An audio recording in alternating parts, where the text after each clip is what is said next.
Hey everybody, welcome to the Dual Dialogue Podcast, the second episode. My name is Cameron. I'm an entertainment journalist here to talk about a movie from one half of the Safdie brothers. But I'm not alone. As I mentioned in last week's episode, this is a podcast devoted not just to hearing me talk, but to talk with somebody about movies I think a guest would enjoy to talk about with me. It's dual dialogue for a reason. This week, to talk about The Smashing Machine, is one of my best buddies in the entertainment journalism space, Ben Price. We met working on the entertainment section of our college or film school newspaper. Ben, why don't you say hello to everybody, all the listeners? Hi, I'm Dan, Yeah, much like the Safdie who made that's this movie. Hi. that's right. He does share the name of one half of the Safdie brothers, Benny Safdie. As I mentioned, we're talking about The Smashing Machine this week. This is the story of Mark Kerr. He's an American. I believe when the movie starts, he's an amateur wrestler who eventually goes on to the like UFC, a mixed martial arts space. Um, it's a little different from your traditional sports story in that it's not entirely a rags to riches like triumph story. It mainly focuses on just his time in that space, the tumultuous life he had with his, or he's still alive, with his girlfriend played by Emily Blunt, Dawn, and his struggle with opioid addictions. And we should say, Mark Kerr is played by Dwayne "The Rock" Johnson. Uh, I think something that's been talked about a lot from what I've seen in the press for this movie is the performances, is the cast. Ben, do we want to take it off with kind of your thoughts on the performances, or to be a bit more general, what are your thoughts on the Smashing Machine as a whole? Um, I think to talk about this movie really is to talk about the performances. I think that's been a huge part of the narrative around it, particularly in awards sense, which is what a lot of these dramas and mostly dramas boil down to in this September to December corridor. And even, the marketing for this movie is we made The Rock look not like The Rock. So Hmm. I mean, that's a huge part of everything that is circling this movie. So generally on the movie, I would say I'm sort of in the middle. I definitely it wasn't a waste of time, but I would say there was something when I was walking out, I did not feel sated. But I also think that's sort of this is like to the sports movie what Complete Unknown was to like the biopic. Like it's on intentionally taking a different spin at a movie that gets made a lot. I Hmm. think the Rock performance is really quite impressive. I mean, I Hmm. think honestly, I think the person who deserves their flowers the most is not an actor on screen, but Kazuhiro, Hmm. who did the makeup for this movie. Hmm. Because there's no rock in that man until there's a scene about halfway through he shaves his Yep. head. Then Yep. he's more rock-like, but up to Hmm. that point you just cannot tell. And then a lot of that, obviously, a lot of that praise goes towards Dwayne as well because he just embodies this guy.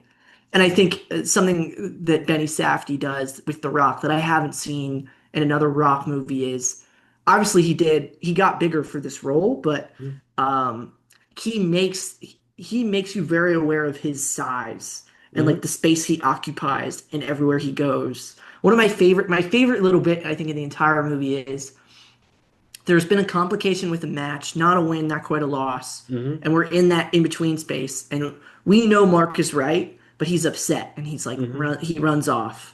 And he's trying to keep his cool. And he's Hmm. in an elevator, and these guys are walking in with the cake, and they take Hmm. one look at him, and he's taking up like the whole elevator. They take one look at him, and they like back up. And Hmm. I thought that was like a really fun little unexpected moment, but it speaks to the life of the Smashing Machine, Hmm. so to speak.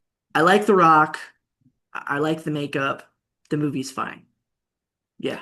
I like the movie, and I think I think to your point about makeup and performance, it also really stood out to me. I'm with you. I'm in that middle ground of I liked it. I wasn't in love with it, but I thought it was a good movie. Yeah. Something that really stood out to me about The Rock's performance, and this is a little bit about Mark's character. is when the movie begins, when he's an amateur wrestler first kind of entering this world. The movie opens with he's at a match in Sao Paulo, Brazil, and he beats his opponent, and he's very concerned with whether or not his opponent is okay, and he's trying to ask, "Can I make sure he's okay? Can I just make sure he's all right?"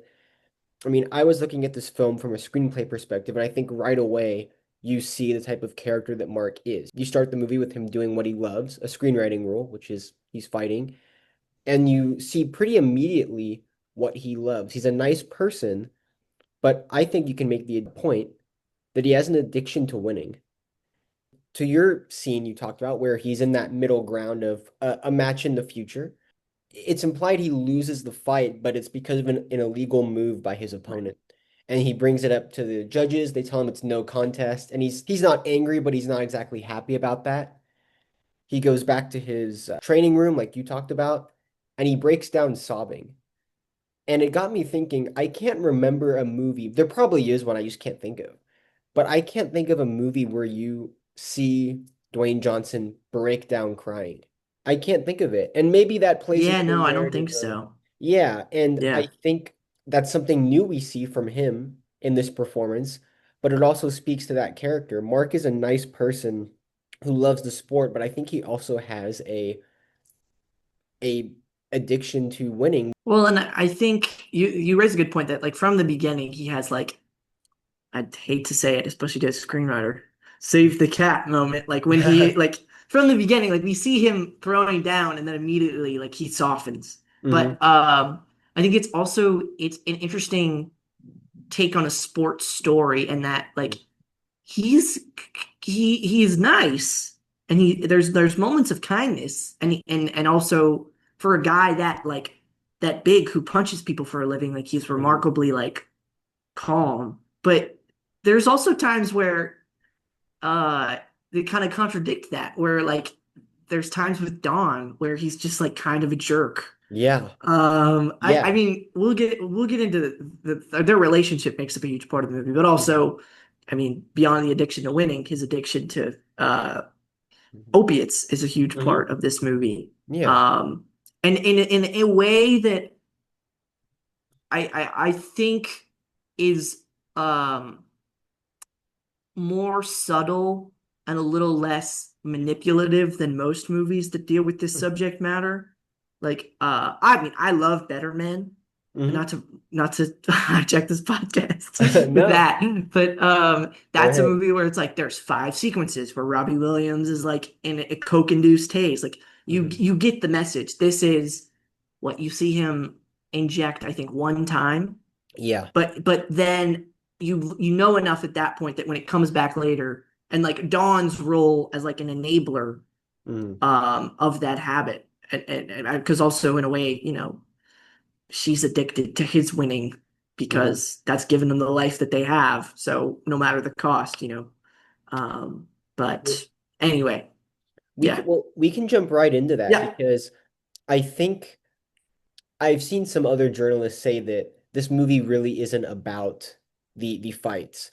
And I think that's true to a degree. It's a portion of the movie. You see quite a few fights with Mark and with some of the other fighters. But I think a lot of the narrative is based around his addictions and his life outside of the ring. yeah Uh, one half of that being his relationship with his girlfriend Dawn, played by Emily Blunt, we just brought up, and his addiction to drugs and painkillers.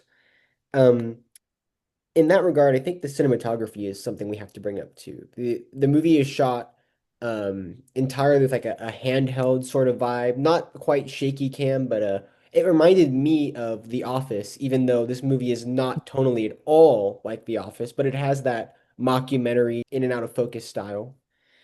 And even with some of the heavier scenes, it still has that type of the scene you brought up where you see him inject. There's a really it might be slow or fast zoom in on him injecting himself with yeah the drug, and it's hard to as someone who's squeamish about needles, it's hard to watch. But it got me thinking that even with sort of this heavier material, even with this really kind of graphic thing, the cinematography style never changes. It still holds on that for a long time, and I like the cinematography a lot. it is interesting you mentioned that the kind of like fly on the wall mockumentary aesthetic being co-opted by like more dramatic Hmm. narratives. I think honestly, I think a big proponent of that was Succession, which Mm. had that kind of Hmm. that mood, but a different sort of tone. Hmm. And I know that's a show that was really popular, especially amongst creatives and people in the world of film and media. I thought all the stuff at home was really effective, and it is based on a documentary too, Hmm. which is an Yep. interesting part of this. Hmm. And maybe that was a way to make it easier to translate the material by using those moves. I think one of my maybe my biggest issue with the movie entirely is it no in the moments where Mark Kerr is so earnestly talking about like the thrills of the ring and like even Hmm. though he's getting hurt and he's breaking bones, like that something happens when he's winning that like nothing else in the world makes him feel that way. Hmm. Um, and then when you get to the fights, I get what they're trying to do. I get that you're supposed to be like outside of the ring, like peeking in.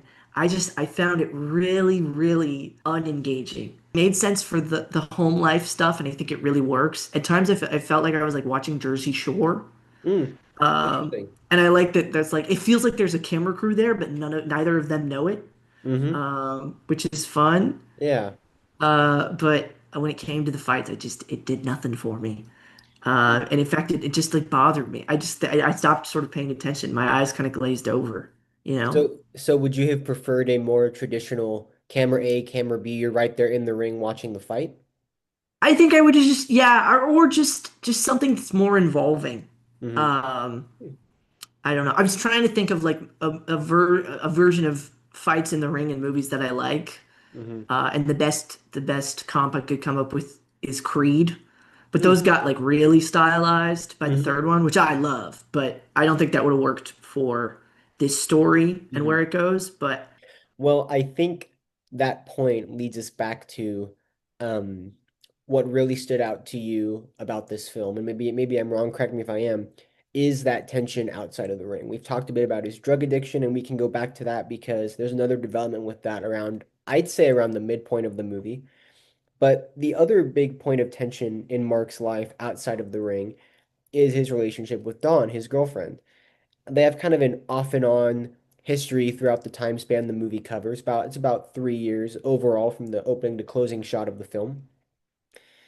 And another screenwriting trick that I found uh, quite engaging was right from the beginning, Benny Safdie, who wrote and directed this, as we mentioned, he wastes no time in showing you right away that there is a slight hostility between these two. Dawn is making Mark like a smoothie, like a protein smoothie, and he comes down to tell her that she's using the wrong type of milk and she put too many bananas in it. And right away, you can tell it kind of irks her. She's trying to do something to help him in his career, and he's maybe not intentionally, but kind of belittling her. So she moves to the living room while Mark remakes his smoothie, and she puts their cat up on there. I think it's a leather couch.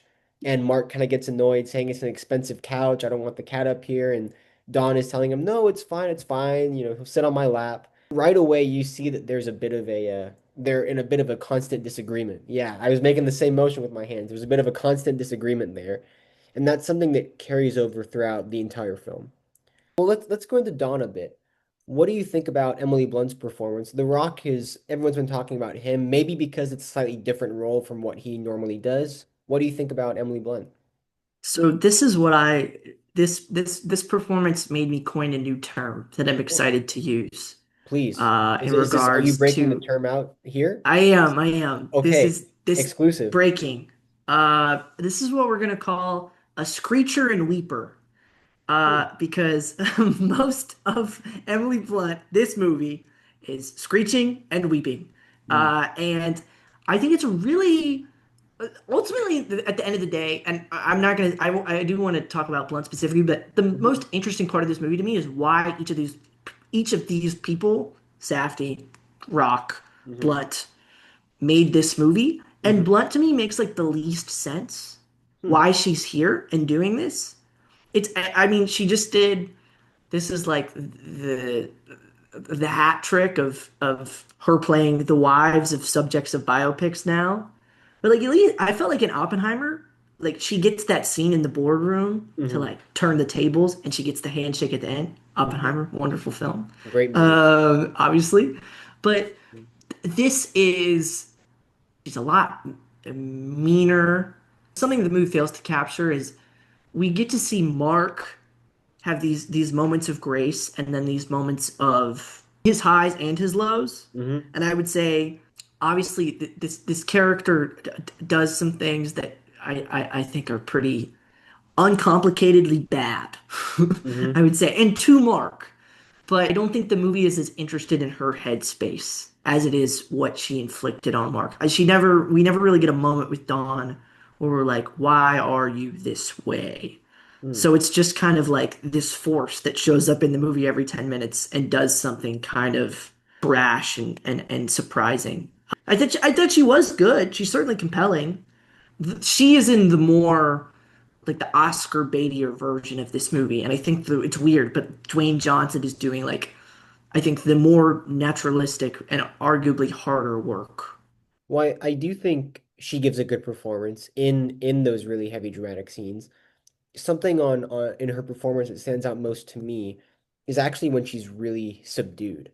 Mm. There's a scene early on in the film after that fight we mentioned where it ends up being no contest and Mark technically loses.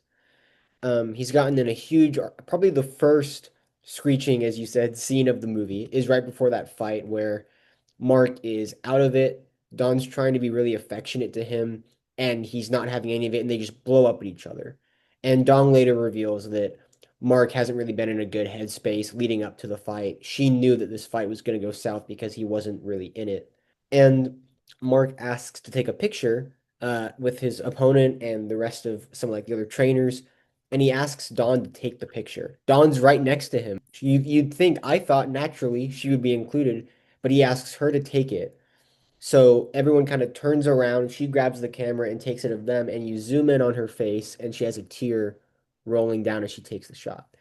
I thought it was a really powerful moment to show possibly the effect he's had on her, and I think the movie potentially has other moments where you see the effect that she has on him.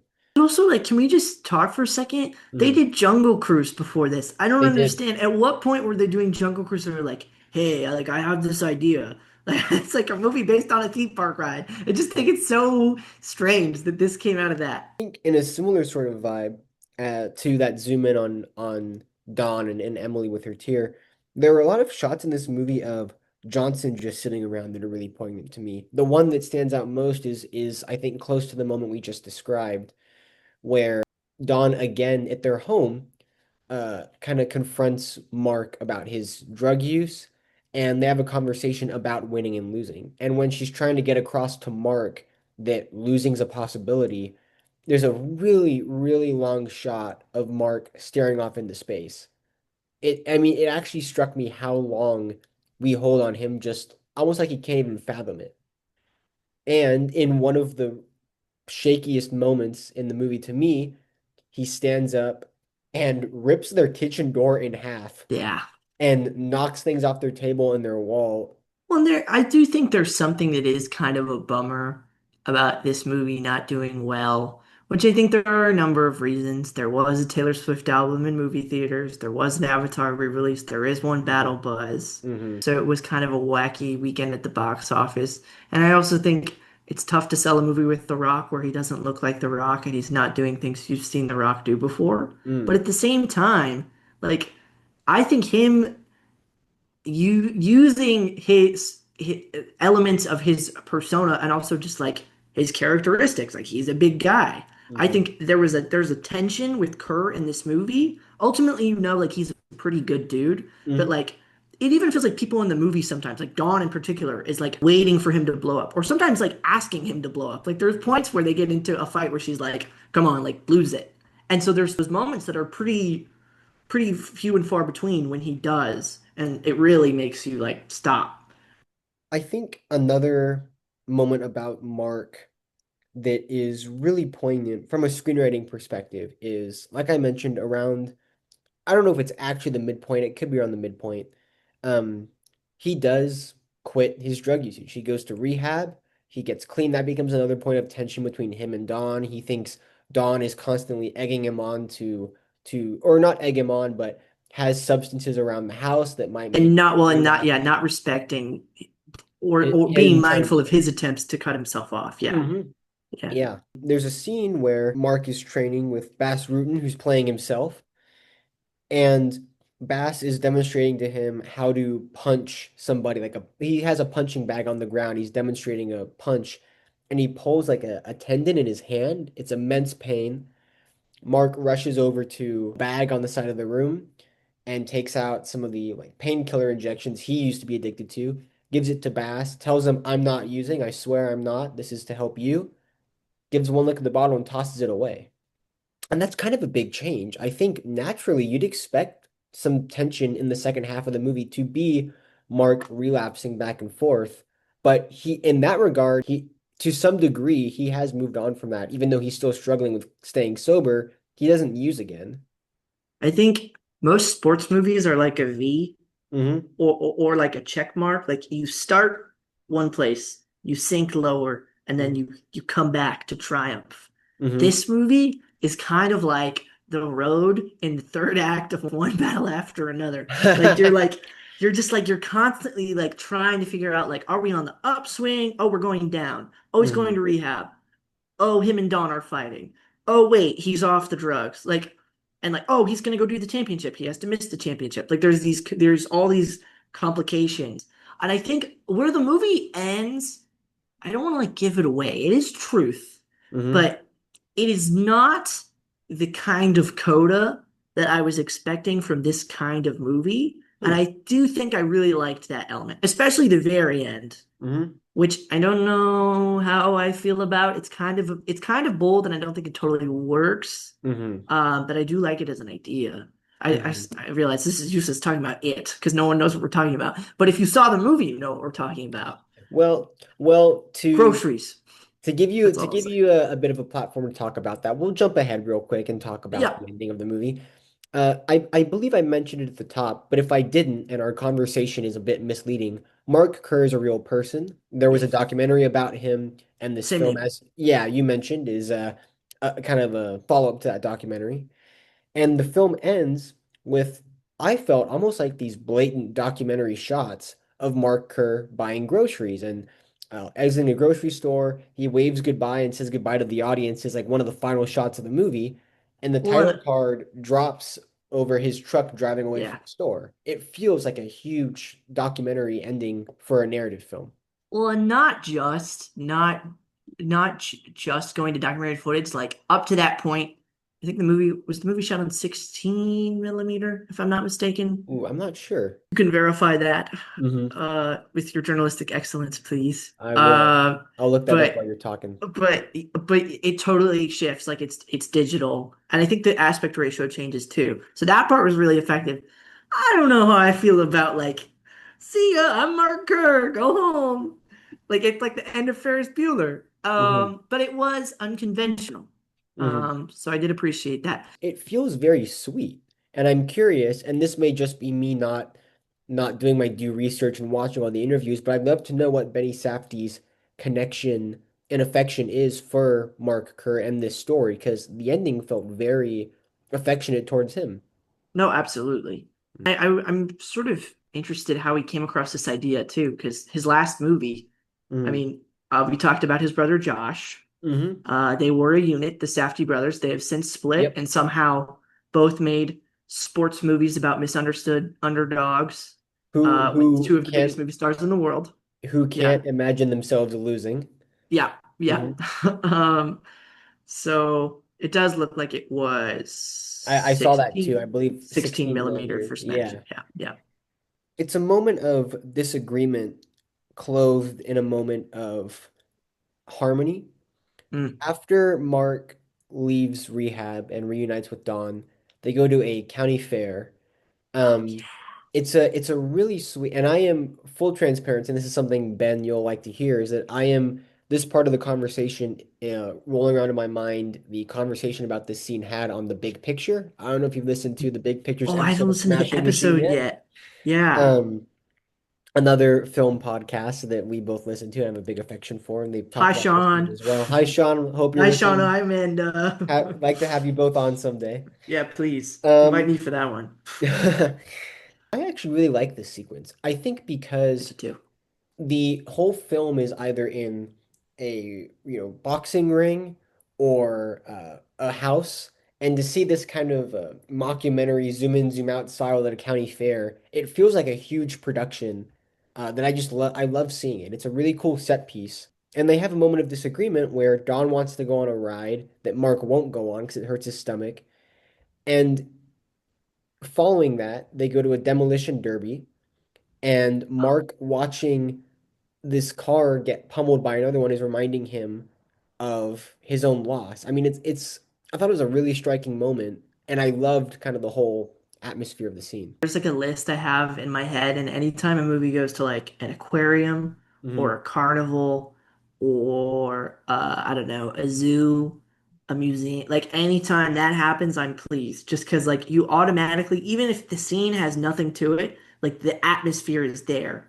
I mean, Hmm. that's why we go to do these things in the first place. That scene was great. I totally forgot about it. Yes, and it's such a distillation of sort of everything that is kind of wrong between them or like just kind of can't be fixed. Hmm. Like Dawn is always going to feel misunderstood by Mark and Mark is but she's also always going to kind of not she's not going to put like how do I say this? I mean, it links back the same way, like her attitude towards him getting sober, Hmm. like that he may have something going on, but she's gonna kind of do her own thing, Hmm. and the way that that can lead to discontent between the both of them, Hmm. and also just like what a wacky scene to put in your biopic. I don't think there's very few of those, but it still tells you a lot about the people. And yes, that moment with him watching the car is great. Hmm. Um, it's a really good moment. Well, I mean, it's a perfect, despite it being completely different. All right, one man punching another man is not that akin to demolition derby cars T-boning into the side of a wall, but it because it's so different visually, it made me think of as a really smart way to show what's in his head. Can I ask you one thing? I don't know if this is stupid or not. Go ahead.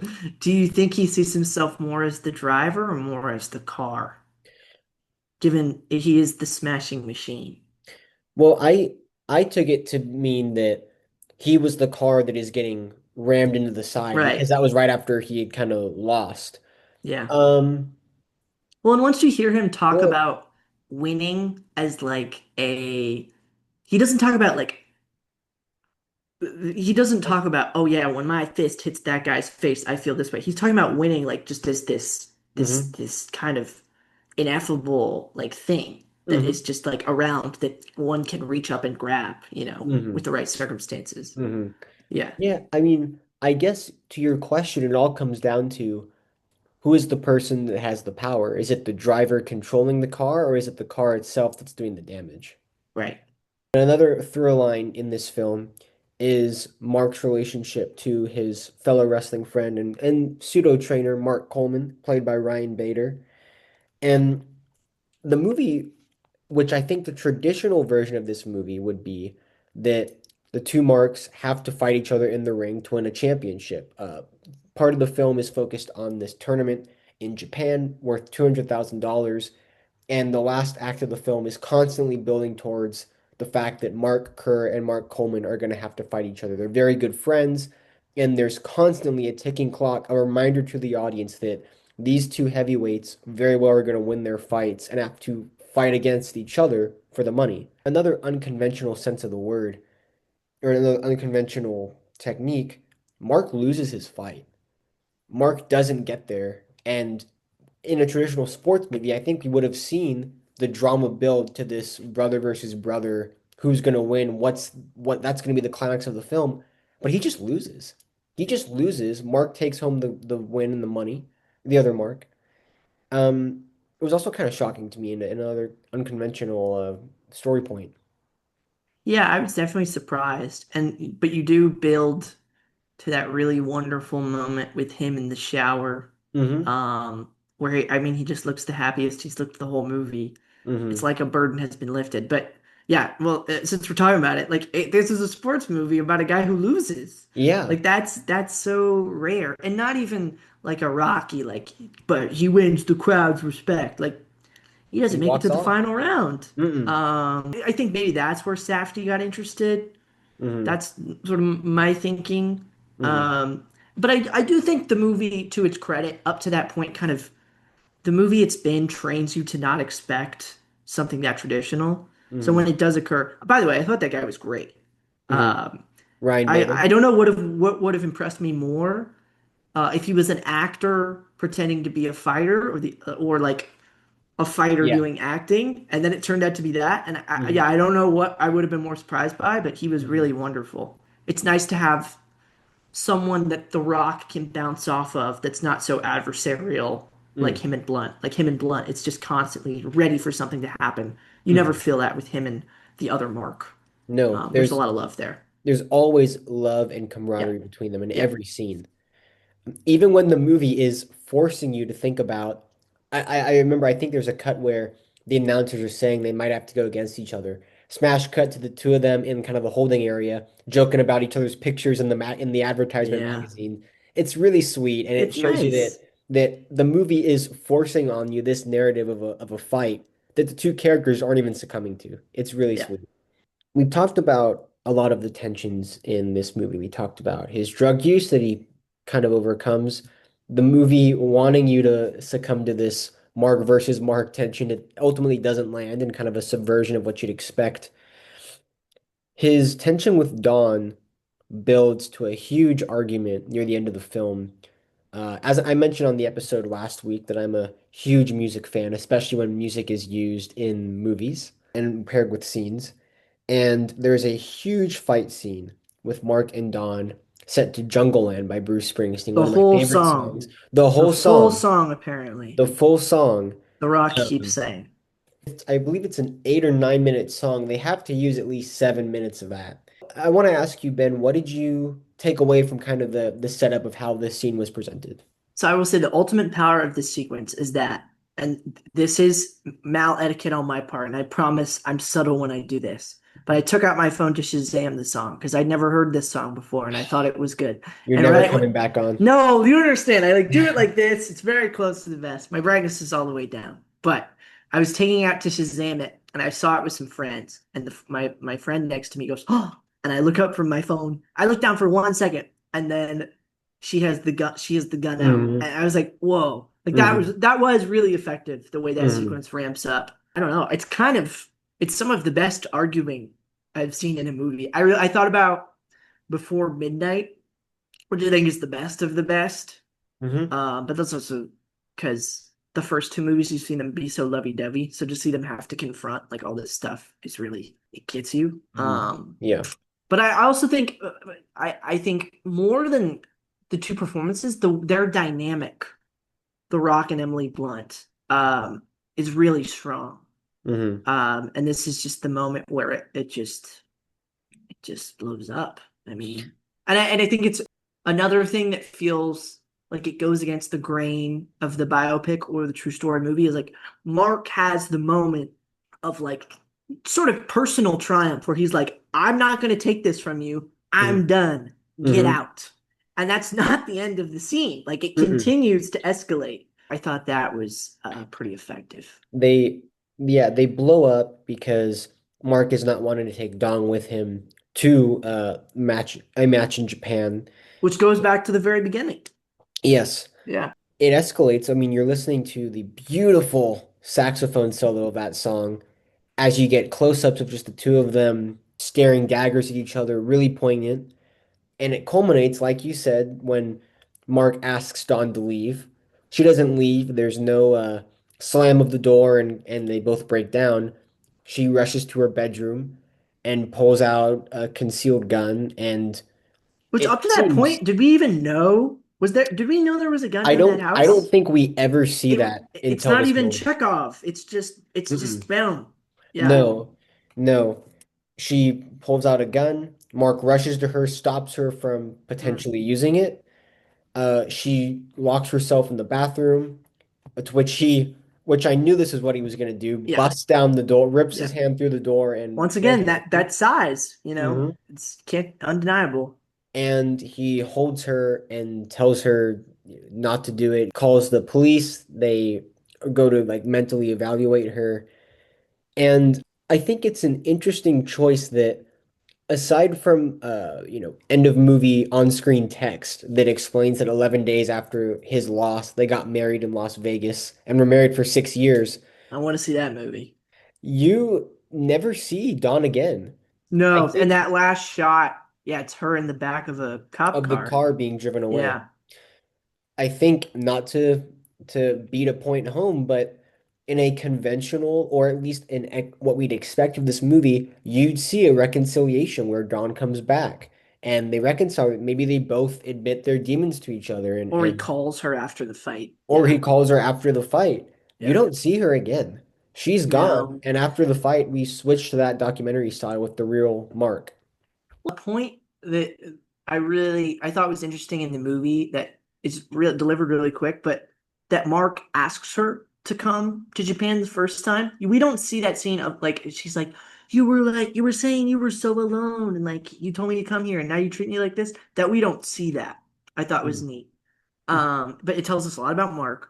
But two, I had a friend of mine who went and saw the movie last weekend and took some issue from a personal perspective, Mhm. who's had some exes in his day. Mhm. Um, that that he felt like that card tried to portray it as like, look, they got back together. I don't think Mhm. that's what it's doing at all. I think it's Mhm. showing that even though Mark fell back into a place emotionally where he needed this person who didn't treat him super well, I would say, like treated him sort of poorly. Um, that ultimately he worked his way out of that as well. Mhm. And I think it is crucial that the last time we see her is in that moment, because it ends up being like all we have is the movie. Mhm. Um, so it Mhm. ends up speaking to the larger relationship that ultimately, even though they got back together, like this was never going to be the longevity was going to be sort of cut short Mhm. because of who these people are and who they were to each other. Yeah, this isn't I think James Mangold used this term when he did press for a complete unknown. This is not a cradle to grave story. This is just Mm-mm. one section of this man's life and career. Right. We've talked a lot about the film itself. I think we've talked a little bit about our thoughts, different things that stood out to us. I mentioned during last week's episode that I always try to pick guests that I think are well paired with a movie. And Ben, I picked you because I genuinely believe out of everyone in my wheelhouse and every quote unquote connection I have, you are at the top, if not very near the top, of people that constantly have their fingers on the pulse of this industry. You saw this movie the night before it came out, which I know is not huge in the film world, but Means I have a list. it means you have AMC A-list, not sponsored. No, Um, unless. and the last question I wanted to ask you, Ben, I think speaks to you constantly having your eyes on the industry and the entertainment news world. Mm. So you mentioned and I mentioned Benny Safdie, the writer director of this film, once Yep. made films with his brother Josh as the Safdie brothers. They made Good Time, Uncut Gems. Benny wrote and directed this as a solo effort. And in December, Josh has a solo effort, Party Supreme, coming Woo! out. Uh, Sponsored. we'll I'd hope to cover that film on the pod. Absolutely. Ben, do you think there is going to be, and this is a heavy question about pitting the brothers against each other. Please do. Do I've you been doing think it all year. Do you think there is going to be an awards battle between each brother? No, because I did want to talk about awards in relation to this movie, because that's clearly why it got made. You have the From it, floor. it's clear that A24 gave The Rock and Benny Safdie and Emily Blunt. Clearly, they like put those into their movie calculator and were like, "This will win Oscars." Hmm. And then I think the movie that this is will not. I was very confident in The Rock winning an Oscar through Venice, through Telluride. I saw Hmm. the video that really cemented for me is I saw Brendan Fraser walked up to him at a party, and Hmm. everybody. Also, I gotta say, these awards parties are so strange to me that like it's people having interactions, but like Hmm. they're surrounded by like bloggers at all times. Mm. So like Brendan Fraser whispered in The Rock's ear, like, "This is your time." Brendan Hmm. Fraser, who won an Oscar, who Hmm. used to do action movies and decided to put on a bunch of makeup and won an Oscar. Like that's not nothing. Now it could not. It still could be something. But I do think The Rock's biggest threat is the Safdie's other movie with Timmy, which up to this point, up until everyone saw it and said it was the greatest thing since sliced bread. I Hmm. can't wait to see that movie. Me Uh, too. Mr. A24, if you're watching this, to talk to me. I'd love to Yeah. see it now. A24, Yeah, please send yeah. this Me and pair of Cameron both, entertainment please. journalists. Please, Please please, send this pair of please. entertainment journalists early screening invites. Please. Yeah. That'd be the real Christmas present. Hmm. But I think I was doubtful because Timmy he just campaigned. We were just talking about a complete unknown, Yep. but he really wanted it. He Hmm. won SAG. He gave that great speech at SAG about wanting to be great, and he lost, much Hmm. like Mark Kerr in the movie Smashing Machine.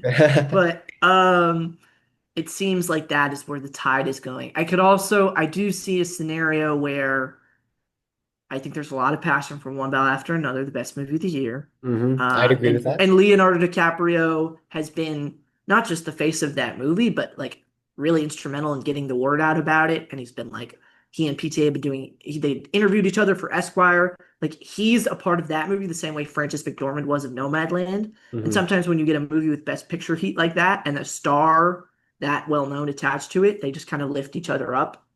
I do think I would say The Rock is still in contention, but less. I don't think he's going to win anymore.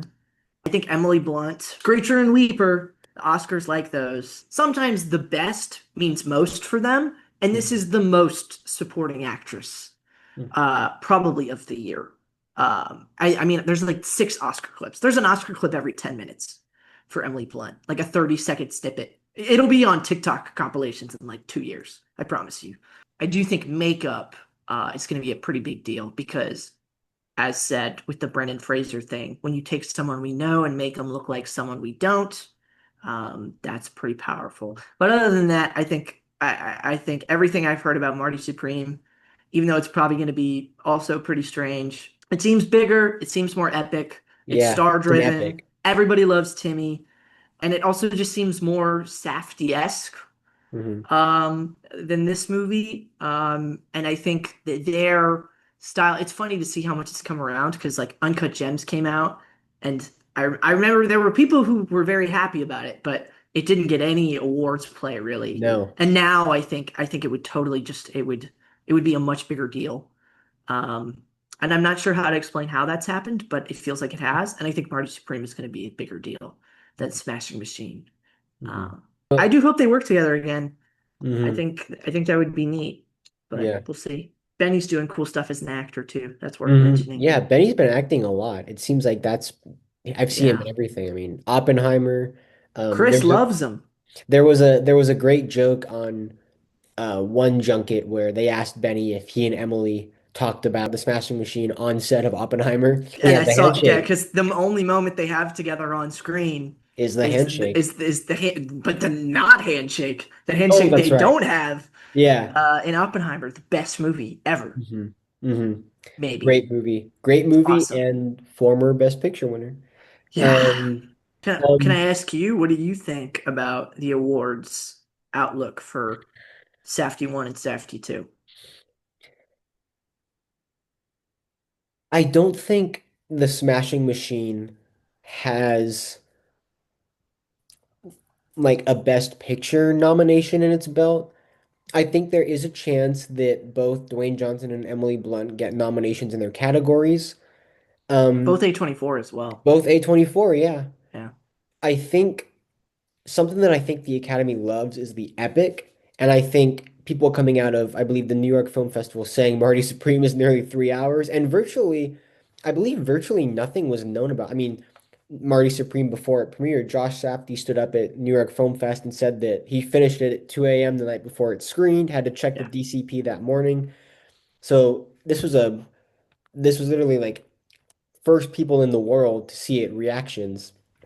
And I think the Academy is going to maybe gravitate towards that film as opposed to Smashing Machine because it's an epic with, Timothy Chalamet always seems to be in the awards circuit. Like you said, everyone loves him. But I don't have my finger on the pulse as much as you do. So I could very well be wrong.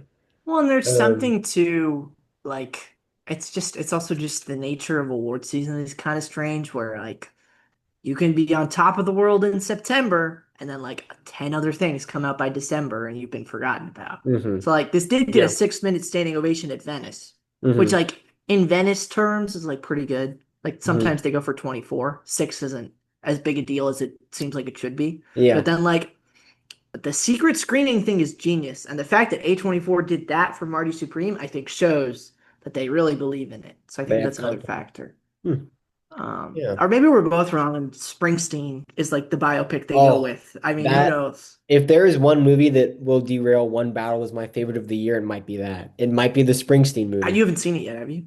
No. Okay. Mm-mm. I was No. gonna say, I got the sense when you were talking about Jungle Land that there was some reverence there for Mr. Bruce. Oh, there is. Absolutely Yeah, there is. yeah. Yeah, I love I'm Bruce. He's excited. one of my favorite artists. I've seen him live, best concert I ever Oh, went to. wow. And I mentioned at the top to kind of close it out, you're an entertainment journalist. Where can Can I listeners, plug? yeah, where Yes. can listeners find more of Yes. your work, find more about you? I'm Ben. I'm still in college. But I am a features and entertainment editor for Chapman University's newspaper, The Woo! Panther. I have a YouTube channel called District of Cinema with Benjamin Price that I'm always looking to put more stuff up on. So follow, subscribe, bell, etc. Um, I think that's it for me. Benny loves films on most social medias that people use, LinkedIn, Instagram, Twitter, etc. I think that's it. But thank you for having me. Cool. Of course. Thank you for being on, Ben. Hope to have you on again at some point. You'll have to I have me on for appreciate the it. other Safdie. Yeah, we'll do a collab again for Marty Supreme. Yes, yes, yes. Yeah. Thank you, Ben, and everyone. Thank you for tuning in. Feel free to like and subscribe on this video and subscribe to the channel for more sound bites, clips, and episodes from the Dual Dialogue podcast. Thanks, everybody. Woo! Bye, Bye-bye. guys.